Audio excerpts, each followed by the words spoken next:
Hebrews 11 verses 1 to 3. Now faith is being sure of what we hope for, and certain of what we do not see. This is what the ancients were commended for. By faith, we understand that the universe was formed at God's command, so that what is seen was not made out of what was visible. The anchor you see here represents an interesting history. In the 1800s, passengers on majestic Great Lakes ships were often immigrants seeking new opportunities in this area. On September 23, 1856, 151 years ago, the Palace steamer Niagara left Sheboygan for Port Washington. Around 4 p.m., fire broke out.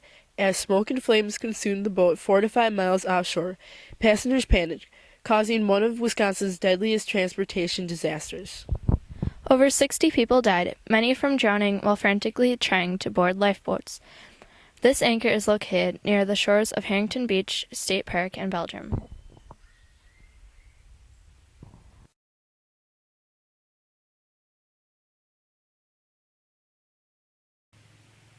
Have you ever been able to trust someone completely? In the Bible, we learn how Ruth put her complete trust and faith in God.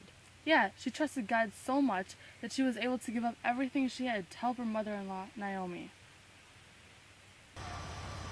Even though Ruth left everything she had and went to an unfamiliar land, God had a plan for her, and that plan included the love and care that Ruth had for Naomi. In those times of uncertainty, I'm sure that Ruth grew in her faith as she prayed to God for strength.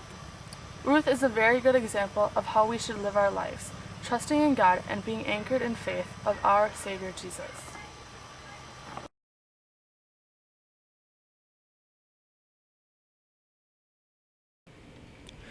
We see here how strong and sturdy an anchor is. You'll notice that the anchors have several distinct parts. The pointed end at the bottom is called the crown. The center shaft is the shank. And the stock, which when combined with the shank looks like a cross, is at the top. The symbolism of the anchor and the cross remind us of the sure and certain hope of Jesus' return to take us home with him forever in heaven.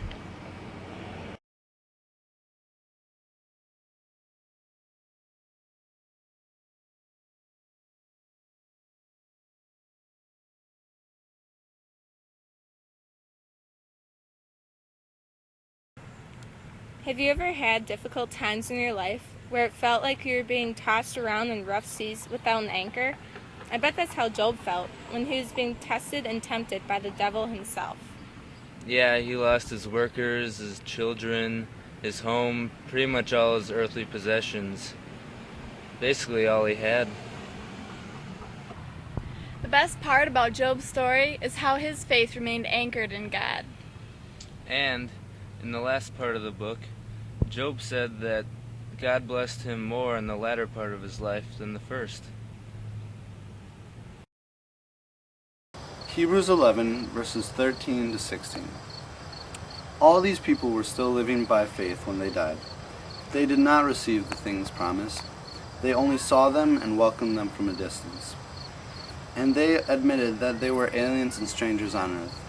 People who say such things show that they are looking for a country of their own. If they had been thinking of the country they had left, they would have had opportunity to return. Instead, they were longing for a better country, a heavenly one. Therefore, God is not ashamed to be called their God, for he has prepared a city for them. 1 month after the Niagara disaster, another disaster occurred on Lake Michigan, near here. On October 22nd, 1856, the steamship Toledo, carrying freight, merchandise, and passengers, foundered and sank near Port Washington. Over 40 lives were lost. A memorial to the Toledo's passengers and crew was created in Port Washington's Union Cemetery in 1900.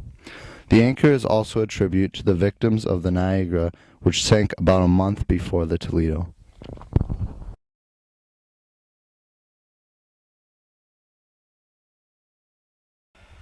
The Apostle Paul also experienced shipwreck. His life story is another example of how a person remained strong and kept his faith anchored in the Lord. Yes, but as a young man it was quite the opposite. As Saul, he persecuted the early Christian church. Then Jesus himself changed the course of his life on the road to Damascus. The worst of sinners became the leader of the early church. He suffered much, but yet he never stopped telling the good news.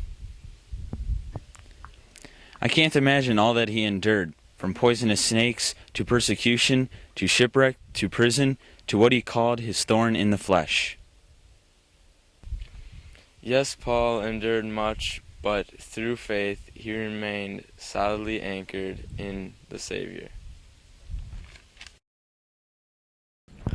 You'll notice that this anchor is significantly different looking than the other anchors. But regardless of how they look, anchors serve a purpose.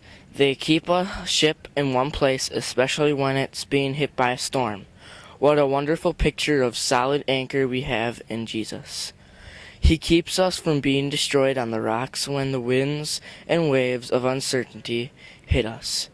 So too did David remain firm in his faith through the uncertainties that came into his life.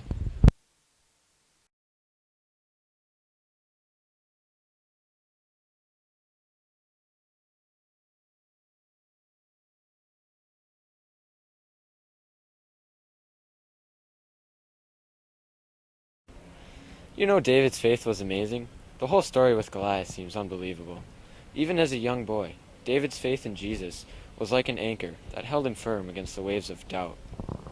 No one thought that he could beat Goliath, but he went out there and did it anyways, all because of God, in whom he put his faith and trust. Yeah, and you can see David's faith later on in life when he became a king. Remember the time when the Israelites won back the ark from the Philistines? David danced with so much energy that even his wife was embarrassed. Wow, that's faith. May God bless us all like that. Hebrews 11, verses 32 to 40. And what more shall I say? There are many others who, through faith, conquered kingdoms, administered justice, and gained what was promised, who shut the mouths of lions, quenched the fury of flames, and escaped the edge of the sword, whose weakness was turned into strength, and who became powerful in battle, and routed foreign armies. Women received back their dead, raised to life again, others who tortured and refused to be released, so that they might gain a better resurrection. Some faced jeering and flogging, while still others were chained and put into prison. They were stoned, they were sawed in two, they were put to death by the sword. They went about in sheepskins and goatskins, destitute, persecuted, and mistreated. The world was not worthy of them. They wandered in deserts and mountains, and in caves and holes in the ground. These were all commended for their faith, yet none of them received what had been promised. God had planned something better for us, so that only together with us would they be made perfect.